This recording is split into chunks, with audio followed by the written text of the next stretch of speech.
further debate, I recognize the member from Scarborough-Guildwood. Thank you, Madam Speaker. As the MPP for Scarborough-Guildwood, I rise today to speak to the bill that has been put forward by my neighbouring riding, the MPP from Scarborough Rouge Park, an act to proclaim Tamil Genocide Education Week. I'd like to recognize the 10th anniversary of the Mulavakal Remembrance Day. This day marks the end of the 25-year-long civil war where thousands of innocent civilians were killed during the Tamil genocide in Sri Lanka. Although it has been a decade since the end of the war, the wounds are still fresh.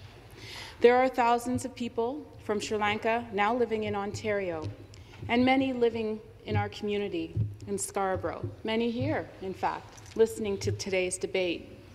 A few weeks ago, I had a chance to attend a tree planting. It was done and organized by MP Gary Ananda Sangari as a symbol of the new life that now grows, coming out of this devastation. I had a chance to plant a white cedar to symbolize that new life and to talk about it with one of the local families. I spoke to many survivors who shared their experiences with me. They told me about the denial and about how hurtful that was to them. They told me that there was a denial of equitable education. There wasn't a level playing field, and about the devastating killings that occurred. Today, the rebuilding is still occurring in Sri Lanka. Families that have been torn apart, lives that were lost, we're still mourning that loss. We're still rebuilding physical infrastructure, social systems, political systems, education, and the economy. There is still so much work to do. But today, we remember. I want to acknowledge the tragedy and the suffering that flows from a civil war. For decades, from 1983 to 2009, thousands of people across Sri Lanka from all sides and many civilians lost their lives. On May 18, 2009, the civil war finally came to an end. The civil war in Sri Lanka caused the persecution of innocent people, displaced many, and caused many to seek refuge elsewhere. That was 10 years ago.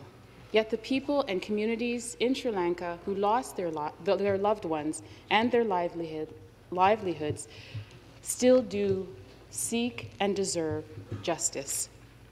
So as we mark this weekend the 10 years since the ending of the war, we have to reflect on what this means, because the wounds are still fresh, and people who have lived through that trauma are still experiencing that today.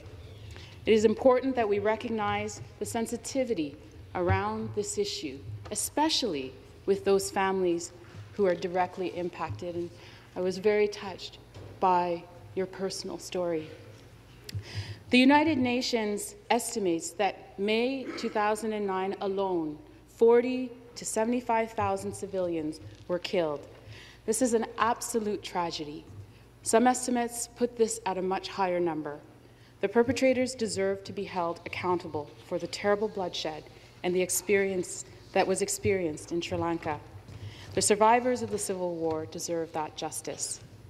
There is a large Sri Lankan community in my riding in Scarborough-Guildwood, all around Scarborough. 300,000 Tamils now call Canada their home, and many have come to put down roots in Toronto. I've been fortunate to be welcomed by these communities and have learned much.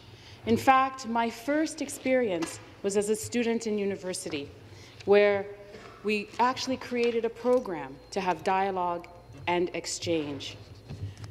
We must continue to recognize these tragedies. Peace is fragile. It must constantly be preserved. And I want to say here that we condemn violence in any form, and for the people of Sri Lanka and those in the diaspora living in Ontario, I wish for you an enduring and lasting peace, and education provides that pathway for which generations to follow will learn do not repeat the mistakes of the past. Thank you, Madam Speaker. It's an honour to speak to this bill. Thank you.